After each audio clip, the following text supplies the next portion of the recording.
Hello, my name is Kevin Tudor, and I'm one of the three hosts of Almost Major, a film podcast dissecting many major indie studios and the films they release. Every week, myself, Charlie Nash, and Bryden Doyle discuss overlooked, forgotten, or bona fide classic indie films via studio-specific miniseries. We've previously covered numerous films from Artisan Entertainment, Lionsgate Films, and New Line Cinema. Titles including The Blair Witch Project, American Psycho, Dogville, But I'm a Cheerleader, Saw, Requiem for a Dream, and Ringmaster, you know, the Jerry Springer film.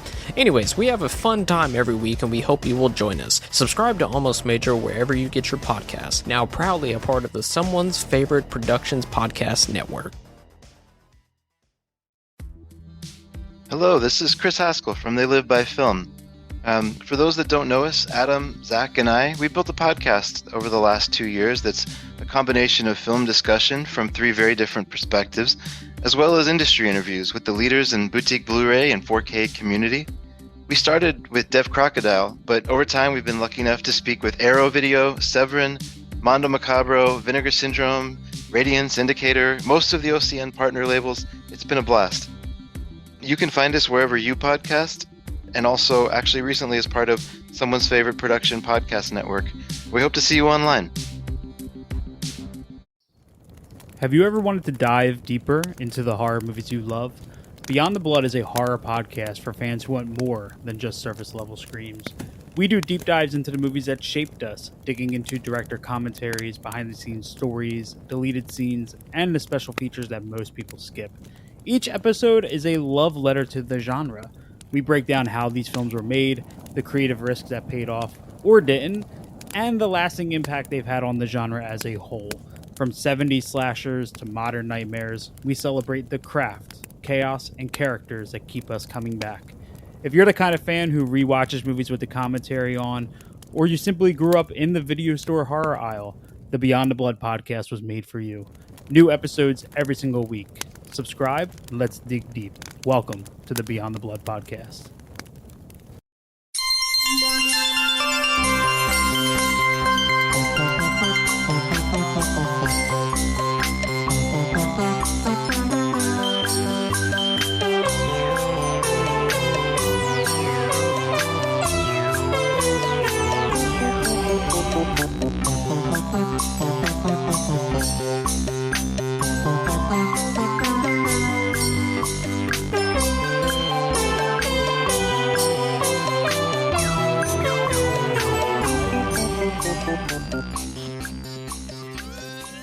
Welcome to Rankin Bass, an offhand joke that became a long-running podcast. I'm your host, Mike White. Joining me is an ape who's secretly a mother, Chris Dashew. I, too, have what my wife so lovingly coined terracotta face. The terracotta-faced apes. My orange-faced white body with my long arms that hang to the ground as I walk around the forest being harassed by a child-murdering Jack Palance. Also along for the ride is great white hunter Richard Haddam. I didn't kill the alligator. I killed the boy. Jesus Christ. Ladies and gentlemen, I saw Jaws one too many times. On this podcast, we discuss the works of Arthur Rankin Jr. and Jules Bass, specifically some of their stop motion and animated work. But in this case, again, we're diving into the live action well, and we are talking about one of the last movies that they produced. This one, The Ivory Ape from 1980. We got the gang all here. We've got Tom Kotani is directing, William Overgard and Arthur Rankin Jr. are writing. We've got Maury Laws doing the music, of course. We've got Bernard Hoffner also with him. We've got just the whole regular crew. And Benni Korzen. And we have the return of Stephen Keats of the Last Dinosaur fame. Here he is, the improbably named Baxter Mapes, kind of playing almost the same character, really. Kinda, yeah. You say? Yeah, this is kind of a retread of The Last Dinosaur. This movie is a retread. Are you talking about his character or the movie? I started with character and then I branched out into movie. Yeah. Though I have to say, Richard Boone much more present than Jack Palance. Yeah, this is like, you know how you go to a restaurant and it's like, oh, this is a smoked or something. They waved Jack Palance over this movie. It's scented with like, look, you know how LaCroix is with like the cherries, like cherry was waved over. The Jack Palance is like 3 scenes. It's a shame because the reason I was excited for this movie, almost singularly, other than the name being the Ivory Ape, was Jack Palance. His leathery face, that is. 6 inches forward, 5 inches back. It was an Ivory Ape. That's true. Hey, guys, can I get a word in? Here he comes. Sorry, here it is. Oof. Oh, Oof. man. Oof. Coming in, Western sizzling. Yeah, I mean, seriously, I feel friggin' muzzled on this podcast. Yep. Oh, boy. All right. If you want to bring it, let's bring it up. up. Got the microphone here. Yeah, I'm just saying that some listeners have reached out. And apparently some of them feel that somehow I'm not talking enough or I'm struggling to be heard. my facile remarks breaking through the intelligent discourse of the two of you. I don't know what exactly was said here, Mike. We are steamrolling you, sir. We still have no proof that this is not actually just Richard messaging Mike from a burner account. But again, my perception of all of this is that Richard, I don't think you don't talk enough. I've never gotten that perception. Honestly, if I do think about it, like gotten that feeling. With 2.5, we have podcasts where it's you and I talking for 2.5 hours. So you agree with our listener who says that we're steamrolling Richard, that we need to give him a little bit of a break. I don't know. I honestly, if I think about it on this show, no, I don't think so. Do you, Mike? Do you really think we don't let Richard talk enough? I don't know. Is he fighting for air? Yeah. No, I find it, look, to the listener, we love it when you guys get in touch. We love reading the reviews. But it was pretty hilarious when Mike sent me this one, like, screen grab of this comment, because I'm like, my thought was, and by the way, it wasn't me. If it was going to be me, it would have been 3 years ago. Okay? I'm going to wait that long for a joke. But I'm like, oh, this has to be sarcastic. Right. That was your first response immediately was, this is sarcasm, right? Right. It's like, anyone who thinks I'm not getting enough airtime, they've got to be, as the British say, taking the piss. Right. That's what I was convinced of. Because again, like when I've had you on other shows, it's never been like, oh, Richard is not able to exert himself in the conversation. Like, you are not one of those people. It's very strange. That's not one of the things that typically comes up when people know me, that I'm not talking enough. Soft-spoken Richard had him. Delicate flower. a true man among men. Mike, did you check it out? It sounds like you had you actually had a back and forth with. Oh yeah, this is actually a friend of mine who said this. So. You know who this is? Oh yeah. This is famed director Alvin Akarma. Alvin Akarma. Yes, who directed one of my favorite movies in the world, Lethal Force. So he usually is pretty good. So that's why I was serious when I sent it to you guys in the group text to be like, man, are we actually doing this? Are we over talking you, Richard? Because I would feel terrible if I was. Mike, I feel like you should have led with, I know who this is, because this would have affected, it might have affected my opinion a little bit, because not to say that I don't think someone who would reach out to the podcast doesn't know what they're talking about, but I will say maybe their expectations are a little different on one end of the spectrum versus our end of the spectrum. The creation of the product versus what product ends up on the other side. Do you know what I mean? Look, hey, now that I know this guy is a well-respected, clearly intelligent, a man of letters, now I couldn't agree more. There you go. Richard. So we need to back off of Richard. Give him a little bit more of the spotlight here. All right. Thank you. Now, when it comes to the Ivory Ape, I got nothing to say. I was just like, I was waiting for it. I was fucking waiting for it. I knew it was coming. You don't want to talk about Gorilla Dick? I mean, that's one of the very first scenes in the movie is talking about Gorilla Dick when we've got... Oh, I'm sorry. Go ahead. when we've got now I'm seeing See, the truth comes out. I got excited. No, you were describing something, please. well, I was just saying, I mean, I'm jumping ahead a little bit, but just that one of the very first conversations in the movie between Stephen Keats and I'm trying to figure out, I guess it was Tricia Sambera, who is only in 2 things, including this one. Vita Havemeyer is her name. She's the woman who is dubbed the entire way through, much to my distraction, because every time she speaks, it is a different person's voice coming out of her mouth. And she is really giving him a hard time about how can you tell the difference between the male gorillas and the female gorillas, and really just basically like, oh, is that the only difference? Like, basically tell me about some hot gorilla dick, please. Yeah, that character was pretty much just sexual energy.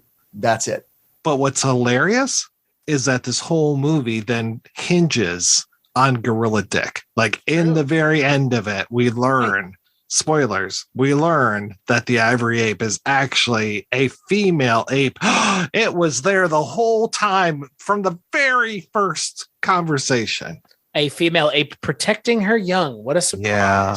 What a surprise that the humans are baddies. Once again, it's the peeps. Are we the baddies? Again. Humanity once again reinforces that we are sacks of shit and can do no wrong in murdering poor animals.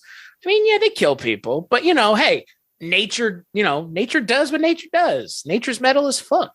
Well, I don't know about you, Chris, but I have a t-shirt that says the most dangerous animal is man. It's true. Most dangerous game of all is man. Look, I'm typically extremely patient, and I don't want to say patient and indulgent, but I will with some of these live action Rankin Bass projects. And I can usually find something to enjoy one way or the other. And I did find some things here, but I gotta tell you, I mean, it's not that the movie is bad. It's just that it's like vastly under budgeted. Not particularly well thought out. The acting is, I think, could be generously described as unhinged. Oh boy. and it has literally no redeeming qualities whatsoever. But besides that, it's not bad. I mean, the true opening of the movie, this movie opens in Africa after we get the amazing Hush Little Baby Don't You Cry theme song, which is not quite the banger that The Last Dinosaur is, which I can still get stuck in my head if I think about it. Oh, yeah. But the acting of these people that are in, quote, Africa, unquote, who are speaking perfect English, even though they're like way deep in the bush. Oh my God. There are several times where the acting in this movie is just amazingly bad. And just, what are you doing? Like, how could you even let that take go? That's how bad this is at times. I had the best time watching this movie. Not as much as I did with The Last Dinosaur, but I was having a pretty good rip-roaring time, especially being a fan of Jaws and just watching this movie follow those Jaws beats. There was a moment where it occurred to me that they only filmed the rehearsals and then cut, because you have Stephen Keats, who, by the way, I bizarrely really enjoy. You mentioned that last time when we talked Last Dinosaur. I am fascinated by his acting style. Actually, I think his performance in Last Dinosaur was I don't know, it's hard to say better, but it was sort of like more coherent. Way better. Yeah. Here, it's like I'm still enjoying watching him, but I'm like, wow, I don't know what's happening. Is he like is he on cocaine, or did he just receive some really great news before every single take? You know, when they say it looks like they had fun filming it, it looks like he had a lot of fun filming this movie, but to the point of like no one spoke to him and said, do you just want to kind of bring it in a little?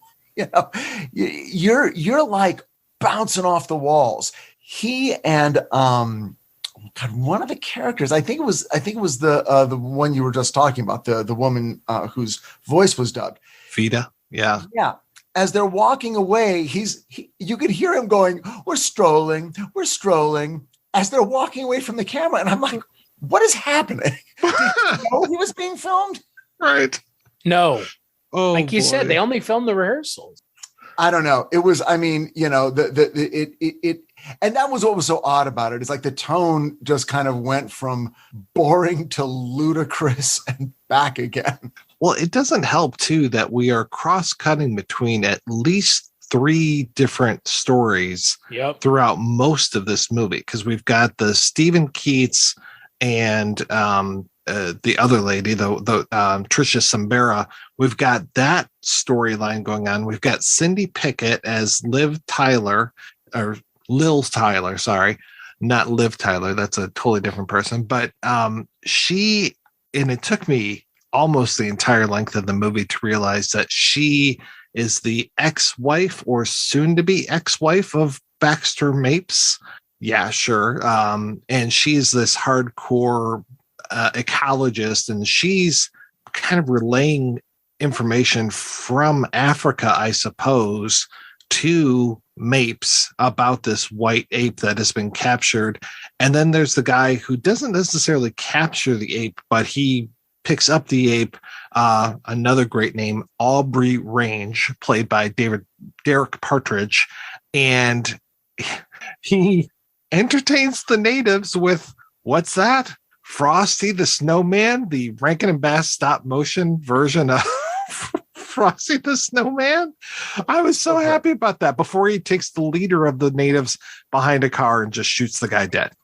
First, it's so great because the natives are watching this and they're all looking at each other horrified. Yes. It's not like some moment where they're all like, oh, this is great. I love it. Rankin and Bass, it transcends language and culture. No. Everyone loves a talking snowman. No, these people are horrified, baffled, confused, and repelled.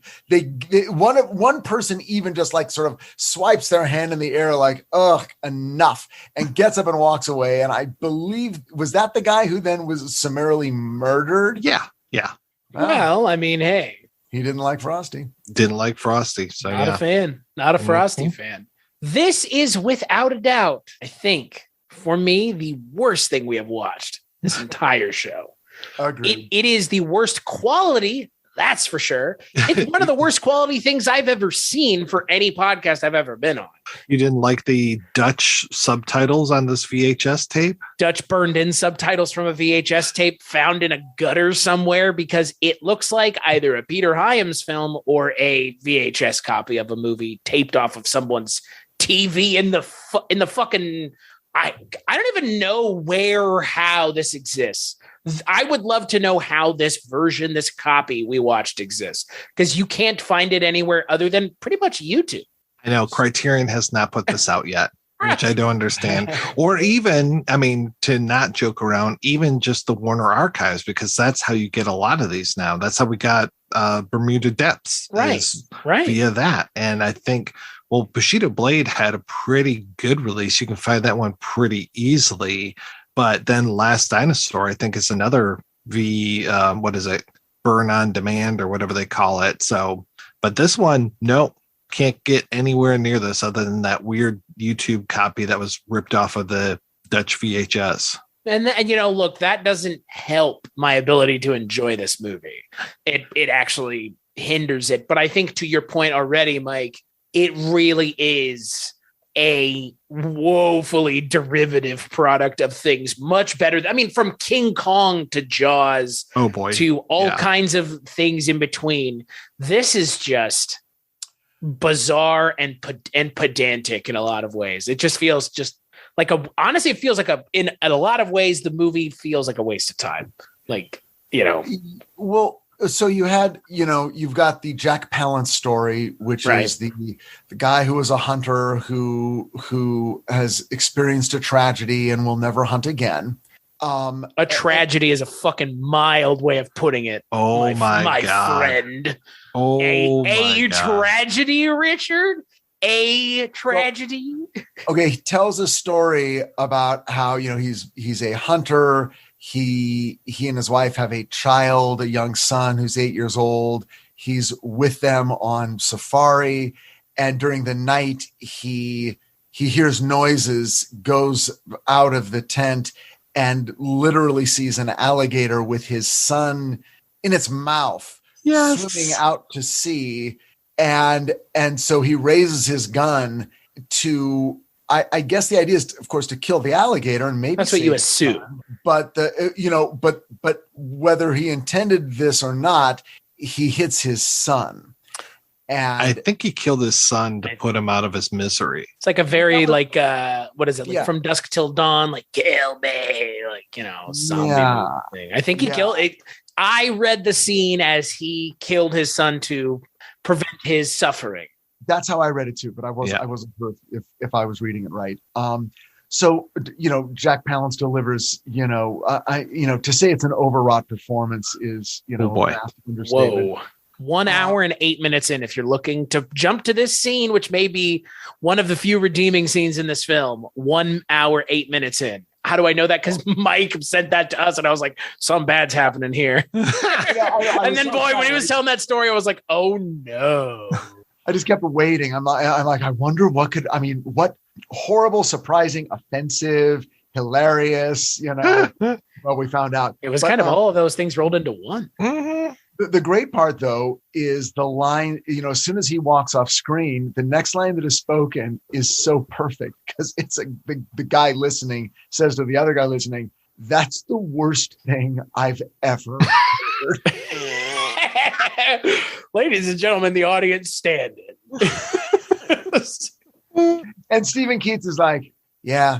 And he sort of says it like, "I've heard this story a number of times." Mm-hmm. Mm-hmm. How many times have you heard the fucking alligator story? Yeah. Oh, this again. Come on, Mark. Do you have to tell us this story again? First drink, you're fine. Second drink, no problem. He hits his third drink, you're hearing the alligator story. Whether you've heard it or not. And I shot him. I shot my son. Oh my God. Just, oh boy. Oh, overacted. Just such a fucking mess. Just a mess. And then you have to question, because he was not in that much of the movie. And he did. I mean, look, that story had a conclusion. But of all this, it's like, okay, so you've got that. Then you've got, I guess, just the story of the bad guy and his relationship, his sort of unseemly relationship with Jack Palance's wife. And that adds a little, something, I guess. And then the other thing is just, I guess we're just kind of following Stephen Keats's love life to find out which blonde he ends up with, the dubbed one or the one who I actually thought was pretty good. I'm sort of like, why wasn't she in a few movies? Yeah. And the other blonde. There were 3 blondes in this. 3 non-blondes, one might even say. I mean, she had kind of a Meg Ryan kind of vibe to her. Yeah. Oh, yeah. Cindy, do you know who she is? She's Ferris Bueller's mom. Yep. Oh, wow. That's where I know her from the most. This is a prequel to Ferris Bueller. Oh, is that? Oh, okay. Yeah. That's what I thought you meant. I can see that. She was also, of course, in Son-in-Law and what else? Deep Star 6, I want to say. I looked her up last night but as soon as I saw Ferris Bueller's, I was like, oh, yeah, I can totally see her from that role. And that was only, 6 years later? I can't remember. Yeah, Ferris Bueller was 86, so this was pretty close to that. I just want to point out Deep Star 6 is a good one.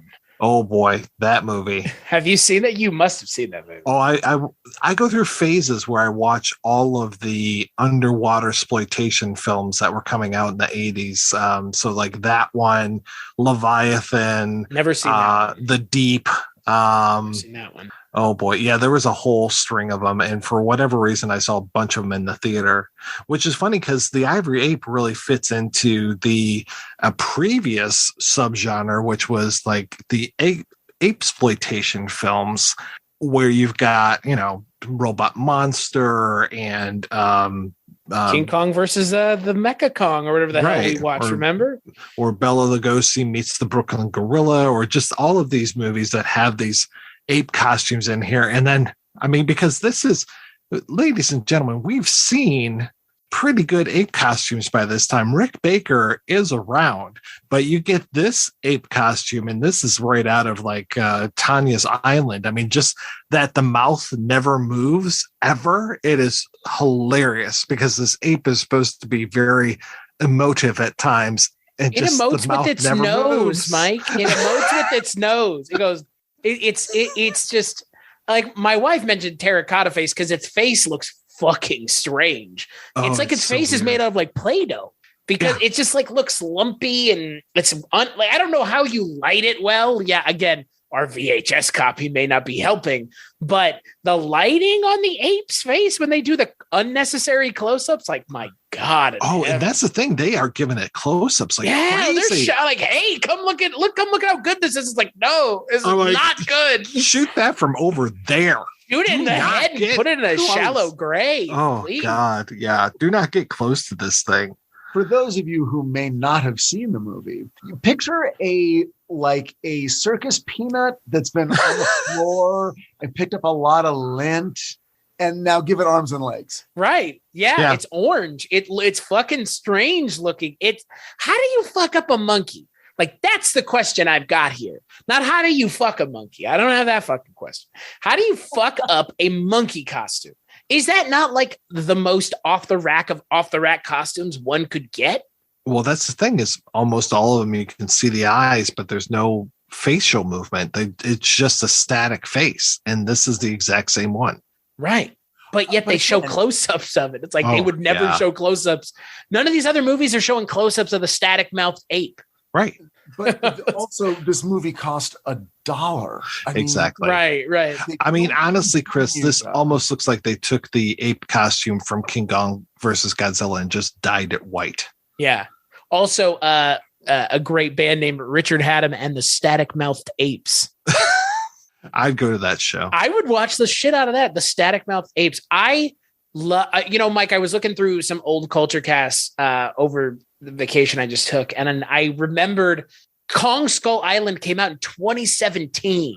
Wow. Right? That makes me feel old. But I was thinking about that movie and how much I really liked that movie. Yeah. And how much I really didn't like this one. Yeah, Skull Island was great. And then the very next one I was so excited about was borderline unwatchable. Oh, yeah. We're talking about Kong versus Godzilla? Yeah. No, you're in the wrong. It was good. I don't know why. Like, it was, even as I was watching it, I'm like, why am I so not into this? Yeah. I actually, like, usually, look, I mean, anyone who's heard me for 5 minutes, I just, super analyze everything. But I was having trouble figuring out why I could not hook into King Kong versus Godzilla. I knew I was actually weirdly more involved in this because there is that sort of weird, just sort of, gruesome interest of like, what are they going to do next? What could possibly be on the minds of the filmmakers next? Good question. I mean, there's so many questions. Like you could even say, did Stephen Keats at a certain point think, if I make my performance uncuttable, like literally, if I behave in such a way that you almost can't edit scenes together, will they refuse to ever release this? Like, at a certain point, did he decide, oh, this was a big mistake? Like, I did one of these, but now I'm doing two of these. Was this one made after the other one, I think? Yeah. I'm trying to remember one of the ones that we watched. I want to say it might have been Bushido Blade was shot at one time and then released at a different time. But yeah, this one was a TV movie from 1980 and Last Dinosaur, I want to say 78. Yeah, it felt like Stephen Keats was sort of like, I'm just going to do what I want. I'm going to try to be funny. I'm going to try to be charming. I'm just going to make this into a romantic comedy and I'm not going to worry about the integrity of the movie. The scenes that I'm in, I'm whacked out. I'm arguing with some hot chick, or I'm making out with a hot chick, or I'm saying funny lines to a hot chick. And that's all I'm doing. I mean, I know you didn't enjoy this one, Chris, but my God, did I have fun with this I had fun. It's not that I didn't enjoy it. It's just, it's not a good movie. No, like no. It's what I think my issue kind of, it stems from something else. Last Dinosaur and Bermuda Depths were entertainingly bad.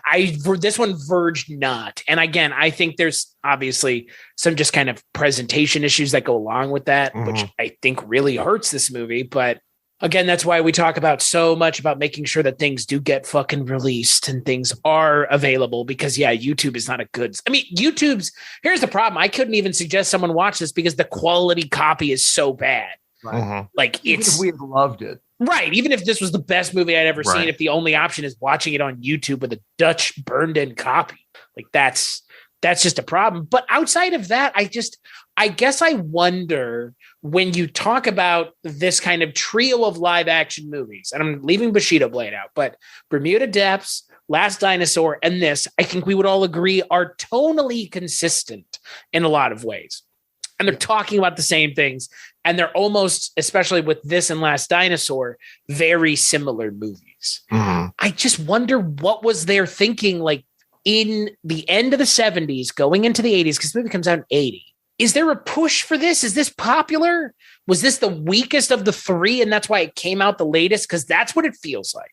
It feels like this was the decision that was made, like you said, Richard, to just be like, if this one doesn't come out, fine. But you know what? Let's push it to the end.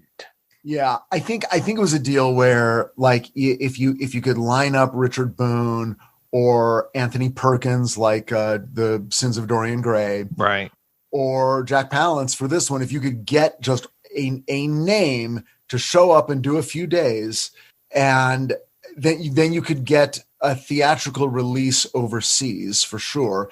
And they had some clause in their, if you'll pardon the pun, a clause in their deal with ABC. It's like, mother effers, if you want the Christmas specials, then you're going to air the Ivory Ape and Bermuda Depths. Just pick your least favorite night of the year and put it on. And they did. I mean, this was in April of 1980. This was on ABC. Yeah. So maybe that was part of the deal. And it's like, I mean, if we can say that, because there's always this thing, if it airs on American television, that gives it almost like a legal contractual advantage that allows it to be released theatrically overseas. And they can say, this is an American, hit movie, blah, blah, blah. They can sell it and make some, I mean, how much could they have spent? They had to make their money back on this. Oh, God, yeah. I know it's easy for people to say this, very easy, but I will say it again because I very much feel this. This feels like it would be perfect for classic MST3K. Yeah. There were so many times where things were going on screen where I'm just calling them out in my living room and just laughing my ass off. And I'm like, if somebody with a lot more talent had access to this film and could write better jokes than I could, I think it would be an amazing episode. I agree. I would say almost more so than anything else we've watched. This one lends itself even more so to being kind of sent up because it is just so fucking strange. Mm-hmm. It's the setting is strange. The three stories going at once is strange. Well, it's all shot in Bermuda. Right. So we've got that whole thing. Yeah. Was it Rankin? I think was just like, once they shot Bermuda Depths, he was just like, I'm going to live here for the rest of my life. Pretty much. Here we go. Let's set this here for Arthur. It had to be non-union, It's like, God, okay, yeah. Bunch of fucking dudes out in the jungle with cameras. Yeah. Yeah. Do it for Arthur. Remember, work 18 hours, Richard. Do it for Arthur. What's Arthur going to do for you? That's fucking sit on his plantation in Bermuda, fucking off and eating pineapples. I don't know. This feels like these movies are either this is what they always wanted to make. They always wanted to make monster movies, or they're just like, we've got these Japanese filmmakers we work with, and we got American actors. So you scratch my back, I'll scratch yours. That's all this is. It's either one of the two, and I think it's probably the latter. Yeah. Yeah. This was, again, not unwatchable, but as close as humanly possible. When they spend all this time. It's basically the Mrs. Kittner has offered a reward for the shark moment. Right. And you get all of the guys going out in the bush and looking for the white ape, the ivory ape. And rather than bringing back a tiger shark, they fucking kill a cow. I was laughing my ass off. That was fucking amazing. It's just a cow. How did you? How? All right. How did you mistake a cow for the ivory ape? They're both white. They're both white-skinned creatures. Did you notice that when the one guy has to go down, I think he says, like, do I go up in the spooky attic or do I get to go down into the spooky tunnel? And he ends up getting to go in the spooky tunnel. Then it's a white cat that scares him down there. And then later on, somebody's in, I think it's a barn, and there's a white pigeon. I'm like, oh, all of these animals are white. Oh, very symbolic here, Tom. That was a great moment where the actor, after they cut away from the bird, he does an exaggerated ha. Right. Joke's on me. I got scared, but that was just a bird, which totally tells you he will be dead in 90 seconds. I was waiting. I could not wait for the guy who was picking on the ivory ape in the cage. I'm just like, this guy's going to die a great death. And then when the ivory ape grabs his ass and rips the ass out of his pants. Hey, that ivory ape shows no mercy. No. I thought towards the end of the movie, it looked like the ivory ape had killed Stephen Keats. Did anyone else notice that? Where it looked like the ivory ape grabbed him by the face. I was like, there he goes. But then he survived. Did the ivory ape kill that kid in the car? People listening at home, there's a car accident and the ivory ape comes up to the car and there's a kid in the car. And I thought that she reaches into the car and is patting the kid. But then later on, it's like, oh, and there's a kid. And that's really it's personal moment for the Jack Palance character. Like, oh, there was a child involved. They mentioned that they scared the ape off from taking the kid, I think is what they said. All right. So they separated the kid because I thought for sure it was going to come down to the ape holding the kid. That's what I thought. Right? And Palance was going to be like, oh, God, not again, please. Oh, God. Please. Yeah. Turns the gun on himself. Because this whole movie climaxes at a church, which is kind of bizarre. Climax is there, and it's almost like this reverse sniper, reverse JFK type situation because it's Palance and all of these people down on the ground. And Palance has this bead on the ape up in this bell tower, and he's looking up there. And then there's he starts having weird psychic flashbacks looking through the scope of his rifle. And that's eventually he notices that something up there. And I thought the something up there was, oh, he's got the little kid with him. So, right. Yeah. All right. And then someone runs up, right? Then he runs up to somebody else and goes, no, don't do it. Don't take the shot. Don't shoot. And then the guy sort of looks over at him, turns back and shoots. Just like the killer. God. Takes place at a church. There's a gun. There's a shootout. Just like that movie we watched earlier this year, Mike. It's exactly like it. It's shot exactly. Well, there's even the white bird in there. Yeah. See what I mean? I'm drawing all sorts of conclusions that definitely shouldn't be drawn between this and a better movie. He just jumped to conclusions. Yeah. I do appreciate that they were like, well, we have to end it in an elevated tower again, because that's the whole monkey story thing. Oh, yeah. All very Kong. I mean, when they take the ape to Bermuda, I was just like, oh, boy, I'm surprised they haven't put it up on display and have big shining lights on it. Right. I can't help but feel like the end of the movie is a little bit of a cop-out, though. They just shoot the monkey. God damn it. Why are we always killing these goddamn the monkeys? And then of course, it's just misunderstood. No shit, it was misunderstood. It's a wild fucking animal. What's so great is that they have the thing, and then suddenly there's this, obviously a black furred little, ape, and then I'm watching, going, wait, I'm a little confused. I think I know what's happening, but I'm not sure. And then the two characters have a long conversation explaining it. Oh, yeah. Wow. Like, They're gonna by make the sure. way. I guess it turns out that she was pregnant the whole time, right? And she came here to give birth to the baby that we saw just now that's right over there. And it's tragic because it was a misunderstanding. And I'm like, okay, well, at least they're explaining it. Well, it takes forever. And then it also takes forever for them to leave that belfry because there's like these winding stairs.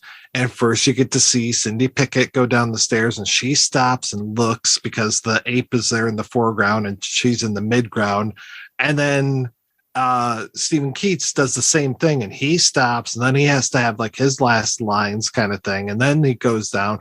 I'm just like, this end scene is taking forever. How are they allowing this editing to not happen? You know, this is all one take that is happening here.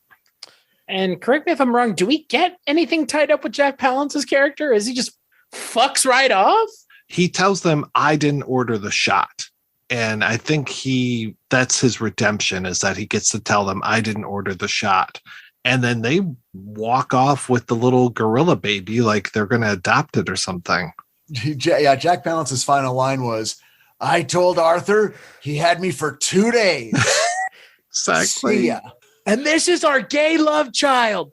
You don't want a situation on your hands. I just think of a baby gorilla and two other people. I'm sorry. Oh, boy. I wish they had just decided to raise it on their own. Right. Just like, you know what? Well, it's like, look, I like Amy, good gorilla. Bad gorilla, go away. Ugly gorilla, ugly, go away. Not that, Richard. Jesus Christ. That wasn't in Congo. Or maybe this ain't Congo triple X porn parody. Yeah, I don't know which one you saw. Congo too. Yeah, God. I would have, you know what? I wish we had watched Congo because Congo is a fun ape movie. Congo is a really fun movie. I don't know if you guys have seen it recently. Oh, hell yeah. Yeah. I used to have all of the collector's trading cards because there was a great collector's card of Bruce Campbell where he was like holding up something and looking at it. And it had his character's name underneath it. Bruce, yeah, I always forget Bruce Campbell's in like the first 10 minutes of that movie. Oh, yeah. You need to watch that movie, Richard. Have you never seen it? Never seen it. I read the book when it first came out. And because I was like in 8th grade or something. And I'm like, this is the greatest piece of literature I've ever read. I have never read the book, but the movie's insane. The movie is like what if Jurassic Park had monkeys?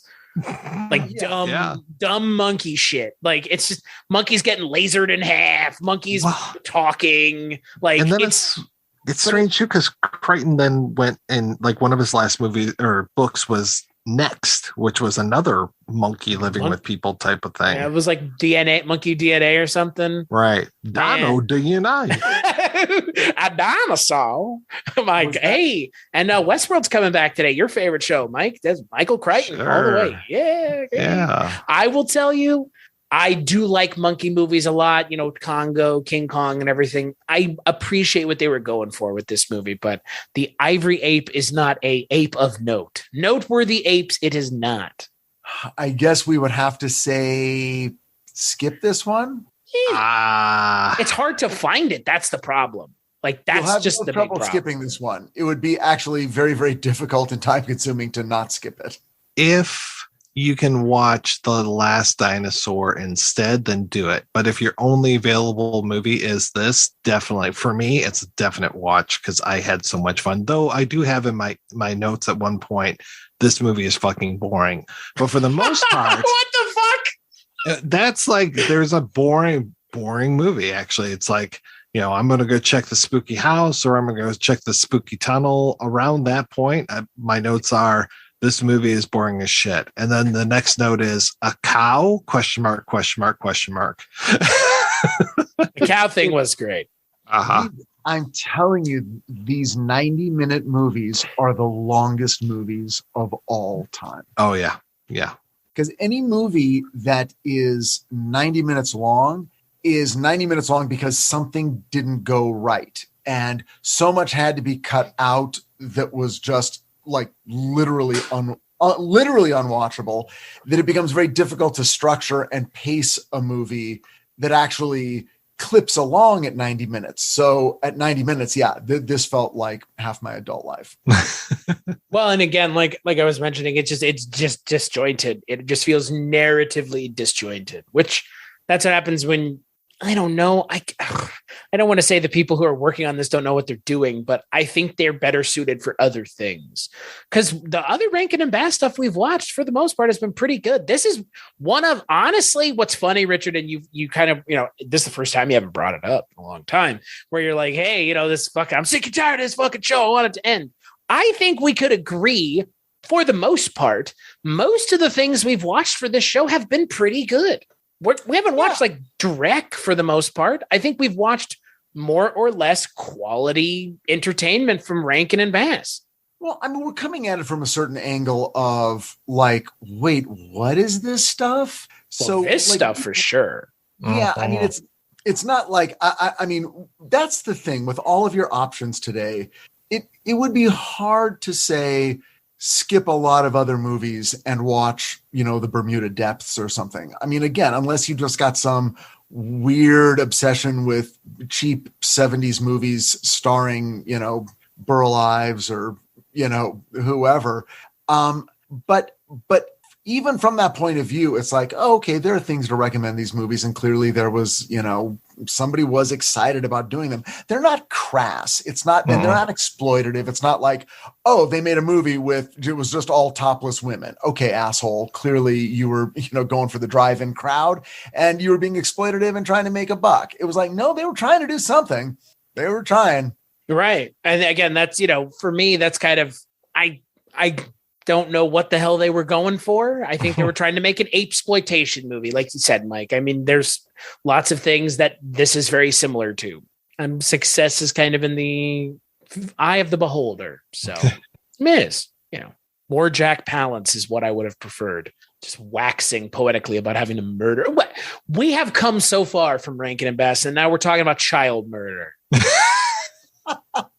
I know, right? If any one of us had said, get to child murder in your Rankin and Bass podcast, I'm not even fucking like a character admitting to murdering a child in a Rankin and Bass film. His own child. His own child. Yeah. From Rudolph to this, what is happening? It was his fucking Jaws moment. Black eyes. They could dot his eyes. It's that moment. It's that moment, just with Jack Palance. What are we talking about next time, Mike? So next time we're going to talk about the last of these live action films, which is called Marco, as in Marco Polo. I was waiting for somebody to say Polo. Oh. And that came out in 1973, starring Desi Arnaz Jr. So we'll see how that goes. But yeah, until it's then, a musical, Mike. You didn't mention it's a musical, baby. Can't wait.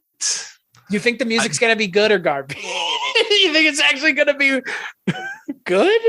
This one looks like it's going to be tough to find because right now I'm seeing a DVD on Amazon that is $40 and I don't want to bite the bullet, guys. So maybe we can find this on YouTube. Oh, that would be good. That would be good. Maybe it's on Prime Video. They have all sorts of random shit, don't they? Oh, and it's always very high quality too. Yeah. I mean, hey, just like YouTube. I mean, when you watch movies on YouTube, you never know what you're going to get. Could have Dutch burned in subtitles. God. Yeah. Until then, though, I want to thank my co-hosts, Chris and Richard. So, Richard, what's happening with you, sir? I am deep in the middle of producing season 4 of Titans on HBO Max. We're going to premiere in August. I think it's the last week of August. And we're getting ready to film the season finale. So there's some good stuff coming.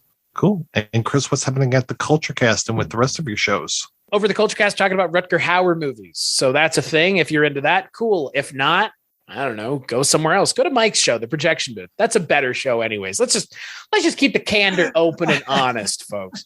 You want something good, go listen to his show. You want to listen to some chuckle fucks yokel on about movies, come on down to the Culture Cast and listen, because you know what you're going to get. Richard Haddam's there, and I'm not steamrolling him on that show. I get my say on that show. Between you and me and Colin, I'm doing fine. What about you, Mike? What's going on over at your show that people actually listen to? Well, it's a whole lot of different things going this month. We've got the Conformist, the Night Porter, Wise Blood, Black Lizard, and right in the middle of that, we're talking about the Gumball Rally and the Cannonball Run with you, Chris, and with Father Malone, our co-host on the, midnight viewing, Dreams for Sale, and he usually stops by the Culture Cast. So It's true. it'll be a fun time. I'm looking forward to it. Me too. Until then, I want to thank everyone for listening. Thanks to the 2 people that have given us reviews over on iTunes. Thanks to the Great Octopus for our theme song. And once again, thanks to you guys. Richard, I hope we didn't steamroll you too bad this episode. No, I felt pretty good. I feel like my voice was heard. But hey, folks out there, keep those cards and letters coming. We want to know who you think is talking too much, who you think is talking not enough, and who you think is talking just right.